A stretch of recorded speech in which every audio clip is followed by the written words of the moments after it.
माझ्या सर्व मित्रांना प्रजासत्ताक दिनाच्या हार्दिक हार्दिक शुभेच्छा। मित्रांनो, आज 26 जानेवारी हा दिवस भारताच्या इतिहासामध्ये अतिशय महत्त्वाचा दिवस मानला जातो। कारण या दिवशी आपला भारत देश हा खऱ्या अर्थानं प्रजासत्ताक बनला। भारत हा प्रजासत्ताक देश बनला म्हणजे नेमकं काय झालं? कारण आपण पाहतो की अनेक देशांमध्ये स्वातंत्र्य दिन साजरा केला जातो, परंतु जगातल्या सर्वच राष्ट्रांमध्ये काही प्रजासत्ताक दिन साजरा केला जात नाही। पण जगातला भारत हा एकमेव देश आहे की ज्या देशामध्ये स्वातंत्र्य दिनाबरोबरच प्रजासत्ताक दिन सुद्धा संपूर्ण देशभर फार मोठ्या प्रमाणावर सर्वत्र राष्ट्रीय उत्सव म्हणून साजरा केला जातो। मित्रांनो, हा प्रजासत्ताक दिन आपण का साजरा करतो? प्रजासत्ताक दिन साजरा करण्याच्या पाठीमागे काय पार्श्वभूमी आहे? या सर्व प्रश्नांच्या उत्तरासाठी हा व्हिडिओ तुम्हाला शेवटपर्यंत पाहणं अतिशय आवश्यक आहे। मित्रांनो, आपला भारत देश अनेक जाती, धर्म, पंथ, वंश या सर्वांच्या भाषाच्या, प्रांताच्या, प्रदेशाच्या आणि सर्वांच्या विविधतेने नटलेला देश। या भारत भूमीला प्राचीन अशी संस्कृती आहे आणि ही भारताची प्राचीन संस्कृती जगाला नेहमीच आदर्शवत राहिलेली आहे। जगाला दिशा देण्याचं काम या भारत भूमीने केलेलं आहे आणि त्यामुळं भारत भूमी, हा भारत देश, हा भारत राष्ट्र हे जगाचं एक आदर्श मार्गदर्शन आणि दीपस्तंभासारखं राष्ट्र म्हणून उदयाला आलेला आहे। मित्रांनो, प्राचीन काळापासून भारताचा जर आपण इतिहास पाहिला तर भारतावर अनेक विदेशी आक्रमकांनी आक्रमण केली। आर्यांचं आक्रमण झालं, शकांचं आक्रमण झालं, हुनांचं आक्रमण झालं आणि मुघलांचं आक्रमण झालं। असे अनेक आक्रमक लोक या देशामध्ये आले, कारण प्राचीन काळापासून भारत भूमी किंवा भारत देश हा जो देश आहे तो सोने की चिडिया म्हटल्या जायचा। म्हणजे देश हा अतिशय समृद्ध होता, जगातला एक वैभवशाली देश म्हणून भारताची ओळख होती आणि त्यामुळे या विदेशातल्या लोकांना भारताचं नेहमीच आकर्षण होतं। मग अशा प्रकारचे विदेशी आक्रमक देशामध्ये आले। अलीकडच्या काळामध्ये पोर्तुगीज आले, डच आले, फ्रेंच आले, इंग्रज आले आणि या सगळ्या युरोप खंडातल्या लोकांनी भारतामध्ये येऊन भारतामध्ये राज्य निर्माण करण्याचा प्रयत्न केला। त्यांच्या आपापसामध्ये पण लढाया झाल्या आणि शेवटी या सर्वांवर वरचढ ठरले ते म्हणजे इंग्रज लोक। इंग्रजांनी बंगाल प्रांतामध्ये त्यांनी प्लासीची लढाई केली। प्लासीच्या लढाईमध्ये त्यांना खऱ्या अर्थानं काही विजय नाही मिळवता आला। त्यांनी त्या ठिकाणी त्या सेनापतीलाच आपल्या बाजूला वळून घेतलं आणि राजाच्या विरुद्ध, त्यालाच नवाबाच्या विरुद्ध पेटून दिलं। 1764 ची बक्सारची लढाई त्यांच्यासाठी महत्वाची होती आणि या बक्सारच्या लढाईमध्ये खऱ्या अर्थानं इंग्रजांनी त्या ठिकाणी बंगालचा नवाब, त्यानंतर त्या ठिकाणी दिल्लीचा जो काही मुघल बादशाह होता, मुघल बादशाह, अशा या संयुक्त सेनेचा पराभव करून भारतामध्ये इंग्रजांचं राज्य निर्माण करायला सुरुवात केली। इंग्रजांनी मित्रांनो कोणत्या गोष्टीचा गैरफायदा घेतला किंवा फायदा घेतला? तर त्यांनी गैरफायदा घेतलेली गोष्ट होती थोडा आणि झोडा। भारतातले राजे एकमेकाच्या विरुद्ध नेहमी लढाई करायचे, एकमेकाच्या विरुद्ध त्यांचा संघर्ष चालू असायचा आणि म्हणून मग या दोघांचं भांडण आणि तिसऱ्याचा लाभ या म्हणीप्रमाणे, या युक्तीप्रमाणे इंग्रजांनी याचा लाभ उठवला आणि इंग्रजांनी बंगाल प्रांतामध्ये शिरकाव केला।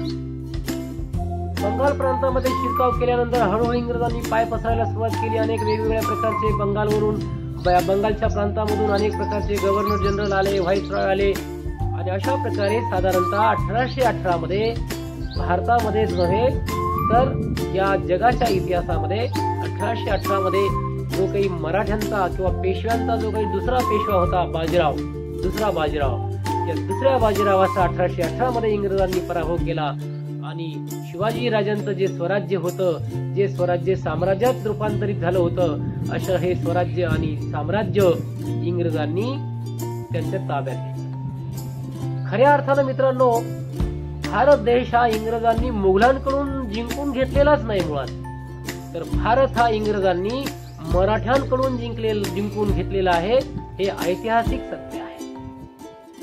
आणि म्हणून 1818च्या या बाजीरावच्या या पराभवामुळे पूर्णपणे भारतावर इंग्रजांचं एकछत्री राज्य निर्माण झालं आणि साधारणतः ते 1947 पर्यंत, म्हणजे 129 वर्ष इंग्रजांनी हा देश लुटण्याचं काम केलं.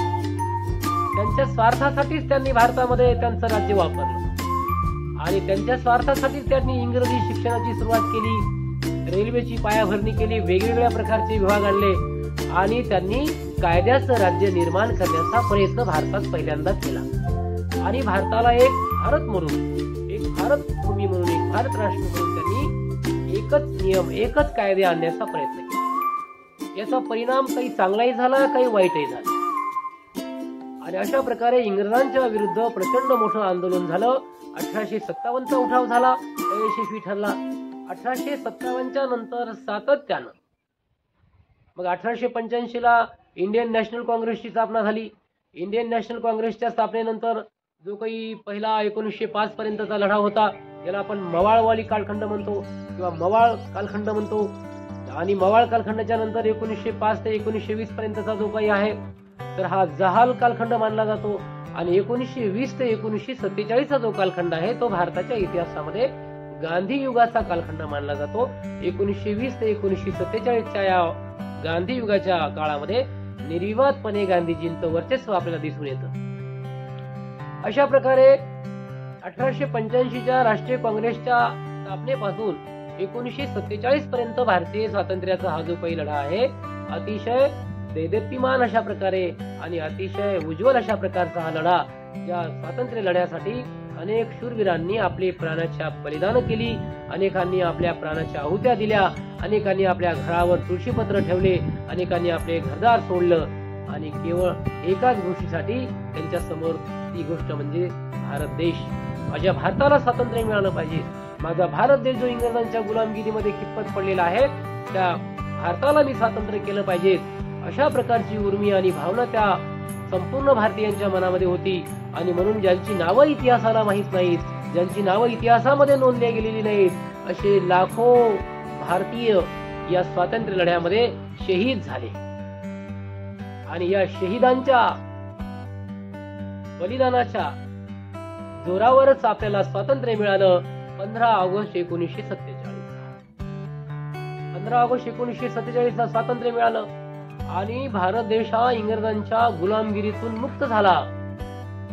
सुमारे 150 वर्षाची गुलामगिरी संपली आणि भारत एका नव्या युगामध्ये जन्माला आला 1947. आता साहजिकच इंग्रज भारताला सोडून जाणार, मग भारतावर कोणत्या कायद्यानुसार राज्य असेल किंवा भारत हा देश त्याची भविष्याची वाटचाल कशी करेल, यासाठी भारतामध्ये भारतीयांनीच संविधान तयार करावं. यासाठी 1946 मध्ये 45 मध्ये कॅबिनेट मिशन भारतामध्ये आलं होतं आणि या कॅबिनेट मिशनच्या सांगण्यावरून 1946 पासूनच 9 डिसेंबर 1946 ला संविधान सभेचं गठन करण्यात आलं. पहिलं अधिवेशन दिल्लीला भरलं. सच्चिदानंद सिन्हा अध्यक्ष होते. त्यानंतर 11 डिसेंबरला दुसरं अधिवेशन दिल्लीला भरलं आणि त्या ठिकाणी डॉक्टर राजेंद्र प्रसाद यांची संविधान सभेचे अध्यक्ष म्हणून निवड करण्यात आली. आणि ज्यावेळी देशाला स्वातंत्र्य मिळालं 1947 ला, त्यावेळी ही जी काही संविधान सभा आहे ही सार्वभौम झाली. तिच्यावर आता कोणाचाही अधिकार राहिला नाही, इंग्रजांचाही अधिकार राहिला नाही, तर ती स्वतंत्र भारताची संविधान सभा ठरली. आणि या संविधान सभेकडे काम होतं देशाचं संविधान तयार करणं किंवा भारताची भविष्यकालीन वाटचाल कशी असेल, त्या भविष्यकालीन वाटचालीचा विचार करणं आणि तशा प्रकारचे कायदे बनवणं. साहजिकच या संविधान सभेला अतिशय महत्वाचं आणि भविष्यकालीन भारताच्या हजारो वर्षाच्या इतिहासाची पायाभरणी करण्याचं काम होतं. आणि म्हणून आपण पाहतो की 29 डिसेंबर 1947 ला 19 डिसेंबर 1948 या ठिकाणी डॉक्टर बाबासाहेब आंबेडकर यांची नेमणूक करण्यात आली. संविधान सभेचे जे काही अध्यक्ष आहेत डॉक्टर राजेंद्र प्रसाद यांच्या अध्यक्षतेखाली ज्या काही वेगवेगळ्या प्रकारच्या समित्या केल्या होत्या त्यापैकी सगळ्यात महत्वाची जर कोणती समिती असेल ती समिती होती मसुदा समिती किंवा कायदा तयार करण्याची. आणि या मसुदा समितीचे अध्यक्ष म्हणून डॉक्टर बाबासाहेब आंबेडकरांची नेमणूक करण्यात आली. बाबासाहेब आंबेडकरांचं कर्तृत्व आणि त्यांचे जे जे काही अनुभव आहेत ते पूर्णपणे या भारतीय संविधानाच्या उपयोगात यावेत म्हणून या काळातल्या तत्कालीन नेतृत्वाने डॉक्टर बाबासाहेब आंबेडकरांची एकमुखाने आणि सर्वानुमते निवड केली. या संविधान सभेच्या मसुदा समितीचे अध्यक्ष हे डॉक्टर बाबासाहेब आंबेडकरच असले. आणि बाबासाहेब आंबेडकरांसारखा एक विद्वान प्रज्ञा पंडित त्या संविधान सभेतील मसुदा समितीचे अध्यक्ष बनल्यामुळं भारताचं संविधान हे अतिशय चांगल्या प्रकारे तयार होणार याची शाश्वती लोकांना वाटायला लागली. बाबासाहेब आंबेडकर यांच्या सोबत इतरही काही 6 सदस्य होते. पण अडचण अशी झाली की एका सदस्याचं निधन झालं, ती जागा रिकामी राहिली. एका सदस्यानं राजीनामा दिला, ती जागा रिकामी झाली. एक सदस्य अमेरिकेला गेला, त्याची जागा रिकामी राहिली. दोघा जणांचे राज्याच्या राजकारणामध्ये गुंतल्यामुळे त्यांचा काही फारसा उपयोग नव्हता. आणि शेवटी ही सर्व जबाबदारी संविधान बनवण्याची डॉक्टर बाबासाहेब आंबेडकर यांच्यावर येऊन पडली. बाबासाहेब आंबेडकरांनी जगातल्या उदात्त विचारांचा विचार करून, छत्रपती शिवाजीराजांच्या स्वराज्याचा विचार करून, छत्रपती शिवाजीराजांनी निर्माण केलेल्या स्वराज्यातून घेतलेली तत्व, गौतम बुद्धांपासून स्वातंत्र्य, समता, बंधुत्वाची आलेली जी काही ही मोठी अशा प्रकारची गंगा आहे, या विचारांची गंगा बाबासाहेब आंबेडकरांनी या संविधानामध्ये आणण्याचा प्रयत्न केला. आणि जगातल्या संविधानामध्ये जे जे काही मूलभूत महत्वाची तत्व आहेत, जे भारतामध्ये सुद्धा भविष्यामध्ये चांगल्या प्रकारे काम करू शकतील, असे सुद्धा काही उदात्त तत्व जगाच्या संविधानामधून सुद्धा घेण्याचा प्रयत्न केला. 1935च्या कायद्यावर देशाचा जो काही कारभार चालायचा त्या 1935च्या कायद्यामधून सुद्धा काही महत्वाचे मूलभूत तत्व घेण्यात आले. आणि अशा प्रकारे देशाचं संविधान तयार करण्यामध्ये 2 वर्ष 11 महिने 18 दिवस एवढा कालावधी लागला. 166 दिवस ते अधिवेशन चालले. आणि अशा प्रकारे अतिशय मोठ्या प्रमाणावर हे भारतीय संविधान तयार करण्यासाठी डॉक्टर बाबासाहेब आंबेडकर यांचा सिंहाचा वाटा आहे. आणि म्हणून आपण डॉक्टर बाबासाहेब आंबेडकर यांना भारतीय संविधानाचे शिल्पकार म्हणतो. हे बाबासाहेब आंबेडकरांनी दिलेलं संविधान आज जगातलं एक आदर्श संविधान बनलेलं आहे. आणि जगामध्ये एवढं मोठं विस्तृत आणि आदर्श संविधान आज जगातल्या कुठल्याही राष्ट्राकडे नाही, ते फक्त आणि फक्त आपल्या भारताकडे आहे. आणि म्हणून हे संविधान लिहिलं झाल्याच्या नंतर 26 नोव्हेंबर 1949 ला ते संविधानाला मान्यता मिळाली. 26 नोव्हेंबर 1949 त्या ठिकाणी उपस्थित असलेल्या सदस्यांनी त्याच्यावर स्वाक्षऱ्या केल्या. 284 लोकांच्या स्वाक्षऱ्या झाल्या आणि त्या ठिकाणी संविधान स्वीकारले गेलं 26 नोव्हेंबर 1949. परंतु त्याची अंमलबजावणी झाली 26 जानेवारी 1950. मग आपण 26 नोव्हेंबरला हे संविधान स्वीकारलं आणि त्याची अंमलबजावणी 2 महिन्याच्या नंतर का केली, 26 जानेवारी याच का? त्याचं उत्तर आहे 1930 मध्ये दडलेलं. 29 डिसेंबर 29, 30 आणि 31 डिसेंबर 1929 ला रावी नदीच्या काठावर लाहोर अधिवेशन भरलं होतं. आणि या लाहोर अधिवेशनाचे अध्यक्ष होते पंडित जवाहरलाल नेहरू. आणि पंडित जवाहरलाल नेहरू यांनी त्यांच्या अध्यक्षतेखाली असा ठराव मांडला की इंग्रजांनी आम्हाला पूर्ण स्वराज्य द्यावं. आणि जर इंग्रजांनी आम्हाला पूर्ण स्वराज्य दिलं नाही तर आम्ही 26 जानेवारी 1930 हा दिवस पूर्ण स्वराज्य दिन म्हणून साजरा करू. आणि ठरल्याप्रमाणे इंग्रजांनी काही पूर्ण स्वराज्य बहाल केलं नाही. आणि 26 जानेवारी 1930 हा दिवस संपूर्ण भारतामध्ये भारताचा संपूर्ण स्वराज्य दिन म्हणून किंवा स्वातंत्र्य दिन म्हणून साजरा केला. आणि त्या दिवसाची आठवण राहावी, 26 जानेवारी या दिवसाची आठवण राहावी म्हणून 26 जानेवारी 1930 ते 26 जानेवारी 1950 या 20 वर्षानंतर जी 26 जानेवारीची तारीख येणार होती, त्या 20 जानेवारीच्या तारखेला हे संविधान अंमलामध्ये यावं अशी सर्व राष्ट्रीय नेत्यांची इच्छा होती. आणि म्हणून 26 नोव्हेंबर 1949 ला तयार झालेलं भारतीय संविधान 26 जानेवारी 1950 ला अंमलामध्ये आलं. आणि हे संविधान अंमलात येण्याच्या आधी 24 जानेवारी 1950ला संविधान सभेचं शेवटचं अधिवेशन भरलं. शेवटच्या अधिवेशनामध्ये डॉक्टर बाबासाहेब आंबेडकर असा इशारा देतात की कोणत्याही देशाचं संविधान किती जरी चांगलं असलं आणि ते संविधान राबवणारे हात जर चांगले नसतील तर कोणतंही चांगलं संविधान हे वाईट ठरण्याची शक्यता असते. आणि कोणत्याही देशाचं संविधान चांगलं जरी नसलं परंतु त्याची अंमलबजावणी करणारे लोक जर चांगले असले तर ते संविधान चांगलं ठरू शकते. म्हणून आपल्याला हे भारताचं जे काही संविधान आहे हे भारताचं संविधान चांगल्या लोकांच्या हातामध्ये देणं गरजेचं आहे. जर आपण चांगल्या लोकांच्या हातामध्ये संविधान दिलं नाही तर जे काही सत्तेवर लोक आले आणि त्यांनी जर याचा दुरुपयोग केला तर मात्र ही आपल्या भारतासाठी प्रचंड मोठी क्लेशदायक आणि वेदनादायक घटना होऊ शकते. म्हणून आपण भारतीय प्रजासत्ताक दिनाचा हा उत्सव साजरा करत असताना भारताच्या प्रती, देशाच्या प्रती, या स्वातंत्र्य लढ्यातील हुतात्म्याच्या प्रती आणि सर्वच या राष्ट्रीय पुरुषांच्या प्रती आपण कृतज्ञ असलं पाहिजे. आणि आपण हा भारतीय स्वातंत्र्याचा प्रजासत्ताक दिन साजरा करत असताना अशी देशाला अशी एक संकल्पना केली पाहिजे, त्याचा संकल्प केला पाहिजे की मी माझ्या देशावर किंवा माझ्या देशासाठी मी सर्वस्व अर्पण करेल. एक वाक्य तुम्हाला सांगतो. डॉक्टर बाबासाहेब आंबेडकर असं म्हणतात की मी प्रथमतःही भारतीय आहे आणि अंतिमतःही भारतीय आहे. मित्रांनो, ही भावना प्रत्येकाच्या मनामध्ये रुजली पाहिजे की मी पहिल्यांदाही भारतीय आहे आणि मी शेवटी सुद्धा भारतीय आहे.